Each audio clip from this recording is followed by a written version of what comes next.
दोस्तों, अमेरिका अब ईरान की नकल पर उतर आया है। 16 जुलाई 2025 को पेंटागन की ओर से एक नया ड्रोन पेश किया गया, लेकिन जैसे ही इसकी तस्वीर सामने आई तो ऐसा लगा जैसे ये ईरान का शाहिद ड्रोन है। पिछले 3 साल से चल रहे रूस यूक्रेन युद्ध में रूस की ओर से ईरान के ही शाहिद ड्रोन का इस्तेमाल किया जा रहा है और अब अमेरिका ने इसी की तर्ज पर शाहिद से भिड़ने के लिए अपना लूकस ड्रोन बनाया है। क्या है इसकी खासियत, बताते हैं।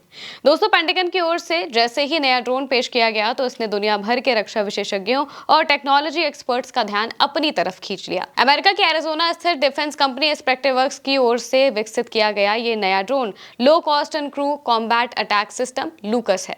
जब इसे ड्रोन की तस्वीर सामने आई तो ऐसा लगा जैसे ये ईरान का शाहिद ड्रोन है। पिछले 3 साल से रूस इसे यूक्रेन के खिलाफ इस्तेमाल कर रहा है। ईरानी शाहिद 136 ड्रोन ने रूस को यूक्रेन के खिलाफ लगातार हवाई हमले करने में मदद दी है। वहीं अमेरिका ने अब इसी की तर्ज पर एक सस्ता, हल्का और मिशन फ्रेंडली कॉम्बैट ड्रोन दुनिया को दिखाया है।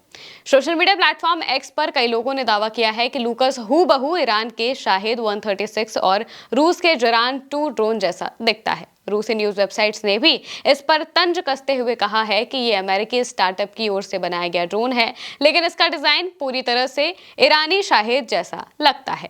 हालांकि इस बात की अटकलें भी लगाई जा रही हैं कि यूक्रेन ने रूस का एक ड्रोन सही सलामत हासिल कर लिया और फिर अमेरिका को इसे दे दिया। बाद में अमेरिकी कंपनी ने ईरान के ही ड्रोन को रिवर्स इंजीनियरिंग करके इसे बनाया है।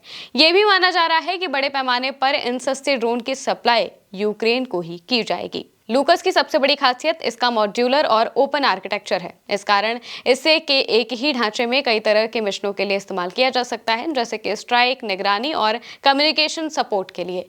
रिपोर्ट्स के मुताबिक ये ड्रोन 600 किलो से हल्का है और मध्यम ऊंचाई पर लंबी दूरी तक ऑपरेट कर सकता है। इसकी लॉन्चिंग भी बेहद फ्लेक्सिबल है, चाहे रॉकेट असिस्टेड टेक ऑफ हो या फिर मिलिट्री व्हीकल से सीधा लॉन्च। लूकस की अनुमानित कीमत लगभग $1 लाख यानी कि करीब 83 लाख रुपए हो सकती है, जिससे इसे बड़े पैमाने पर तैनात करना संभव हो जाएगा। सबसे दिलचस्प बात यह है कि लूकस को किसी स्पेशल ट्रेनिंग वाले ऑपरेटर की जरूरत नहीं है। इसका मतलब है कि इसे तेजी से बदलते युद्ध क्षेत्र में आसानी से तैनात किया जा सकता है।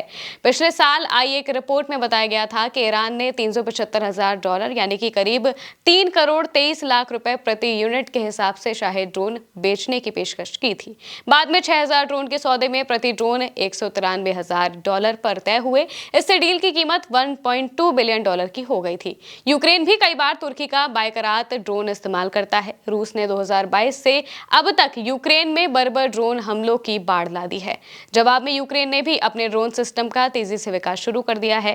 राष्ट्रपति जेलेंस्की के दफ्तर की तरफ से 21 जून को पुष्टि की गई थी कि यूक्रेन इस साल 30,000 लंबी दूरी के ड्रोनों का निर्माण करेगा, जिनका उपयोग रूस के अंदर हथियार डिपो और ऊर्जा ठिकानों को निशाना बनाने में होगा। लेकिन अमेरिका के नए ड्रोन की नकल करने की बात कई जगह बताई गई है और इसलिए अमेरिका की आलोचना भी खूब की जा रही है। फिलहाल के लिए मेरे साथ इतना ही। आप देखते रहिए उल्टा चश्मा यूसी।